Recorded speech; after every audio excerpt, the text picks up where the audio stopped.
ಸಿದ್ದರಾಮಯ್ಯನವರು ನಾವು ರಾಜೀನಾಮೆಯನ್ನು ಕೊಡುವಂಥ ಪ್ರಶ್ನೆನೇ ಬರಲ್ಲ ಅಂತ ಹೇಳ್ತಾ ಇದ್ದಾರೆ. ಯಾರು ಹೇಳ್ತಾ ಇದ್ದಾರೆ? ಸಿಎಂ ಅವರು ಹೇಳ್ತಾರಂತ. CM ಅವರು ಅವರ ಹಾರಾಟ ಚೀರಾಟ ದಿನೇ ದಿನೇ ಕ್ರಮೇಣವಾಗಿ ಎಲ್ಲವೂ ಕೂಡ ಕಡಿಮೆ ಆಗ್ತಾ ಇದೆ. ಏನು ಹೈಕಮಾಂಡ್ ಅವ್ರ ಪರವಾಗಿ ಬಲವಾಗಿ ನಿಲ್ತದೆ ಅನ್ನೋ ಭ್ರಮೆನಲ್ಲಿ ಅವರಿದ್ದಾರೆ. ಇವತ್ತು ಈ ದೇಶದಲ್ಲಿ ಒಂದು ಕಾನೂನು ಅಂತಕ್ಕಂಥದ್ದಿದೆ. ಕಾನೂನಿಗಿಂತ ದೊಡ್ಡವರು ಯಾರೂ ಕೂಡ ಇಲ್ಲ. ಹಾಗಾಗಿ ಇವತ್ತು ಇಷ್ಟು ದೊಡ್ಡ ಭ್ರಷ್ಟಾಚಾರ ಪ್ರಕರಣಗಳಲ್ಲಿ ಇವತ್ತು ವಾಲ್ಮೀಕಿ ಅಭಿವೃದ್ಧಿ ನಿಗಮ ಇರ್ಬೋದು, ಮೂಢ ಹಗರಣ ಇರ್ಬೋದು, ಯಾವುದೇ ಕಾರಣಕ್ಕೂ ಸಿದ್ದರಾಮಯ್ಯನವರು ತಪ್ಪಿಸ್ಕೊಳ್ಳೋಕೆ ಸಾಧ್ಯನೇ ಇಲ್ಲ.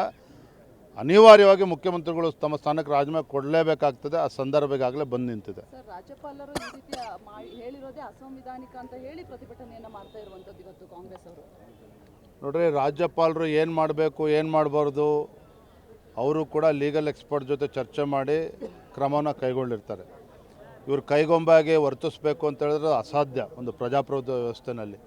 ಹಿಂದೆ ನಮ್ಮ ರಾಜ್ಯದಲ್ಲೂ ಕೂಡ ಯಾವ್ಯಾವ ರೀತಿ ಘಟನೆಗಳು ನಡೆದಿತ್ತು, ಯಾವ್ಯಾವ ರೀತಿ ರಾಜ್ಯಪಾಲರು ಸ್ಯಾಂಕ್ಷನ್ ಕೊಟ್ಟಿದ್ರು ಎಲ್ಲವೂ ಕೂಡ ರಾಜ್ಯ ಜನತೆ ಮುಂದೆ ಇದೆ, ಎಲ್ಲರೂ ಕೂಡ ಗೊತ್ತಿದೆ. ಆದರೆ ಸಿದ್ದರಾಮಯ್ಯನವರೇ ಈಗಲಾದರೂ ಕೂಡ ಬಂಡತನವನ್ನು ಬಿಡಿ. ಭಾಳ ದಿನ ಈ ರೀತಿ ನಡ್ಕೊಂಡು ಹೋಗೋಕ್ಕೆ ಸಾಧ್ಯ ಇಲ್ಲ. ಈಗಾಗಲೇ ರಾಜ್ಯದಲ್ಲಿ ಒಂದು ರೀತಿ ಸರ್ಕಾರ ಇವತ್ತು ನಾಡಿನ ಜನತೆ ಪಾಲಿಗೆ ಬದುಕಿದ್ದು ಕೂಡ ಸತ್ತಂತಾಗಿದೆ.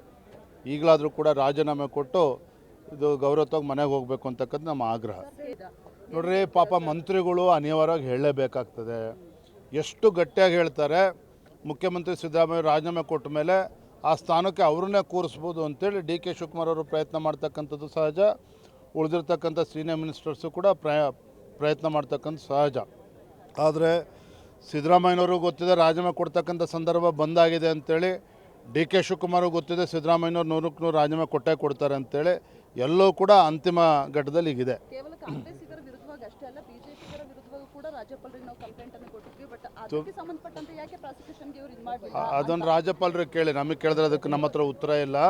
ಇವತ್ತು ಭ್ರಷ್ಟಾಚಾರ ಮಾಡಿರ್ತಕ್ಕಂಥದ್ದು ಜಗಜ್ಜಾಹೀರಾಗಿದೆ.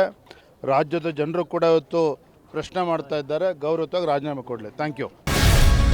ಗ್ಯಾರಂಟಿ ನ್ಯೂಸ್, ಸುದ್ದಿ ಖಚಿತ, ನ್ಯಾಯ ನಿಶ್ಚಿತ.